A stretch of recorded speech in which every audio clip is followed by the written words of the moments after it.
Do you guys remember last week we played clips of John Barilaro, the former Deputy Premier, boasting about pork barrelling? Well, this week we thought we'd change it up and play clips of John Barilaro, the former Deputy Premier, boasting about pork barrelling. Don't worry, they're different this time, and arguably even worse. First off, just to get you started, we uncovered a longer version of the tape we played last time, and I've got to say, we're awfully sorry, John. We do owe you an apology. We didn't let you finish your words. Do continue. But you know what? With all the investment in infrastructure... I'm glad you called it an investment, not pork barrelling. I do appreciate that, as of course pork barrelaro. It's all about STEM, the future of every country is about STEM. And what's that going to do with pork barrelling? What we are doing I can smell pork. Investing Is that crackle? I wouldn't even do that impression of you. If I didn't hear that myself, I'd think, no, that's a bit too on the snout. So now we're going to be looking into investments. What's that got to do with pork barrelling, Stitch? I mean, you could argue it's a joke, but to quote Fat Tony for no particular reason... It's funny because it's true. Anyway, that's just the beginning. The next clip's even better. But you're going to have to wait. I really, really want to show you this first. Incredible, right? Did you see the part where my face is in multiple places at once? Anyway, if you don't know what pork barrelling is by now, you can just pretty much click on any video of mine at random. The odds are it will explain it. This upcoming clip, like the others, was taken just before the Upper Hunter by-election, a by-election the Coalition desperately needed to win. You might hear John refer to a Jody in the next clip. He's referring to Jody McKay, the former New South Wales opposition leader, who lost her position after losing this by-election, i.e. the leader that John had some delusional conspiracy theory about her signing me up to attack him. Before we get to the recording, just listen to this clip from an interview he gave before the Upper Hunter by-election, just to give you an idea of what he was dishing out. Jody McKay signed up with Friendly Geordies to attack me and call me corrupt, and there's legal action in that. Michael West Media continues to call all sorts of levels of corruption against me, false, and attack my father who passed away, who can't defend himself. But that's okay. That's not a story for them. So you know what? They don't like it when it's the rough and tumble in reverse. We aren't a charity. This is a political party, and we are in the political game. And we'll use everything to our advantage. Use everything to your advantage, eh, John? Well, glad to hear you can handle the rough and tumble. I'll stop interrupting you now, though, John. It's time to, as the Zoomers would say, let him cook himself. Jody makes this announcement today that under their watch, they're going to give $100 million now, under Resources of Regions, our program, a year set aside. And I thought, has she not been listening to us? Like, Reso Regions now $75 million, and on top of another $25 million for what we're calling Resources for Rejuvenation, money we set aside. So we are setting $100 million. Siobhan goes, if that was you, you would have come out and said, because you're in opposition, you don't have to pay the bill. You would have gone, $500 million a year. Yeah. Like, I don't go middle numbers. Exactly. All she's done is matched us. That's not my side. It'd be, you know, we're going to commit $250, $250 million per annum. And I dare the Nats to follow. Go big or go home. Go big or go home. Yeah, absolutely. She don't give a stuff. She's had the asterisk. Win the seat. We win government in 2022. Did she have the asterisks at the bottom?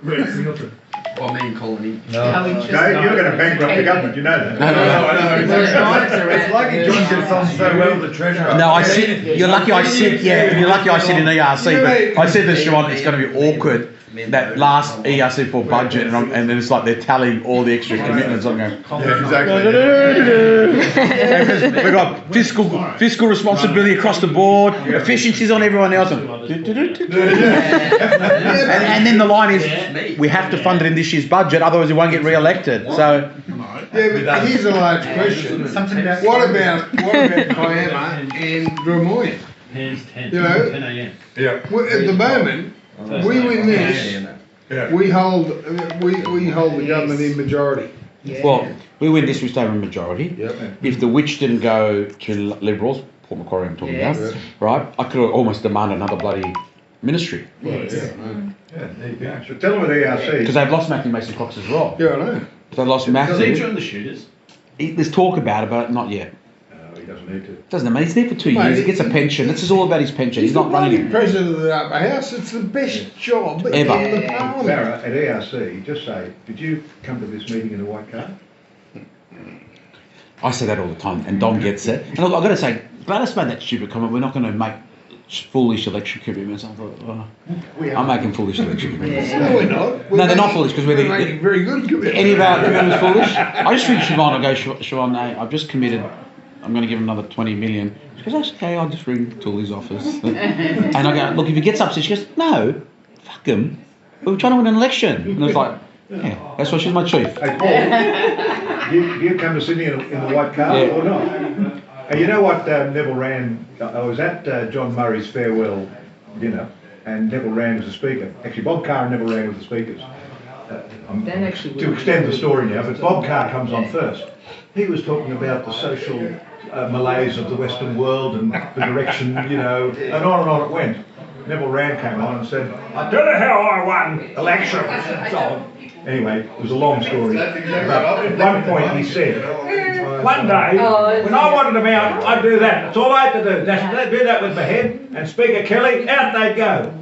One day, I did that, and nothing happened. And I looked up to Kelly, and I did it again. So I got up out of my seat. I took him round the back, I said, Kelly, does your wife like the feel of leather of an LTD under her arse or not?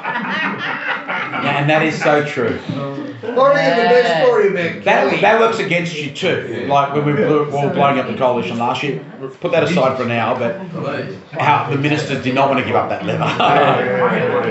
A few there. Pretty good, right?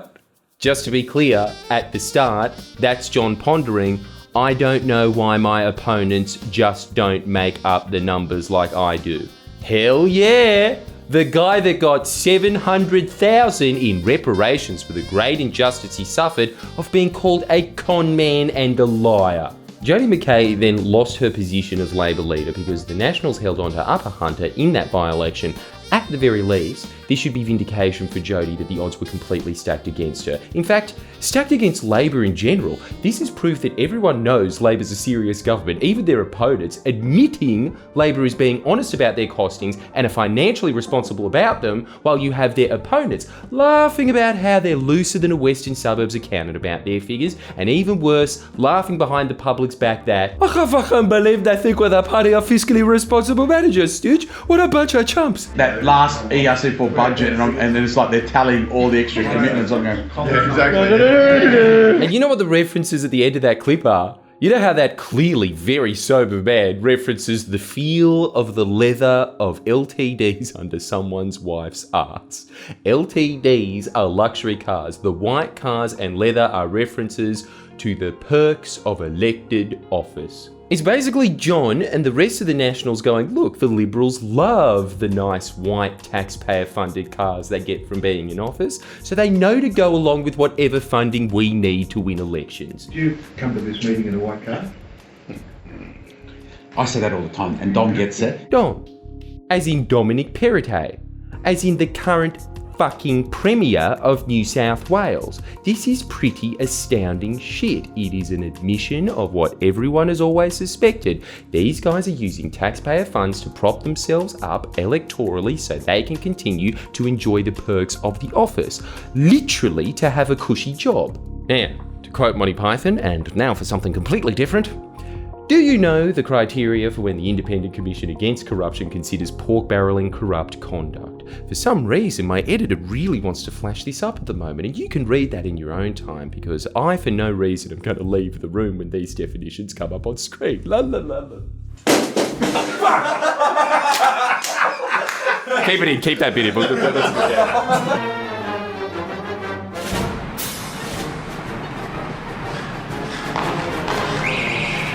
Come see my live show, Fred and Johnny Stone, some of the tickets made over there.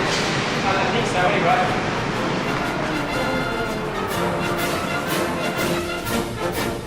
Let's see if anyone in the press wants to pick this up this time. They're going to keep ignoring it to talk about Dom's children and our fucking future fund? I think you'd agree the press's silence after the previous video was pretty damn deafening. By comparison, last election, do you remember the press pretty much running the Liberal Party's campaign, blasting Labor leader Michael Daly for daring to use the word Asian once? Non-stop, wall to wall, and yet when it comes to this, the press say absolutely nothing, and yet after every Labor loss they dare turn around and try and dissect where Labor went wrong this election.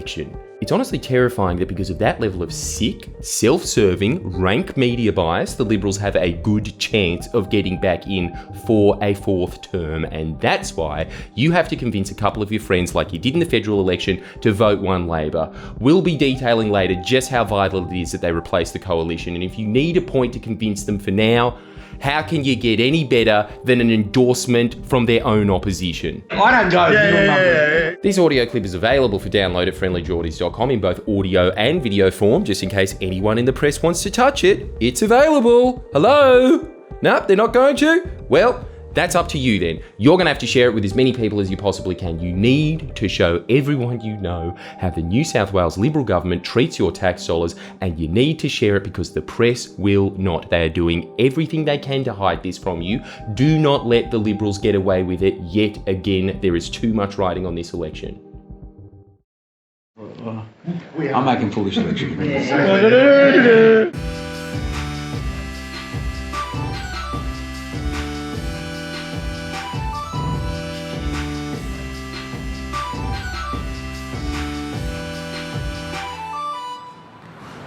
Come see my live show, it's available from John!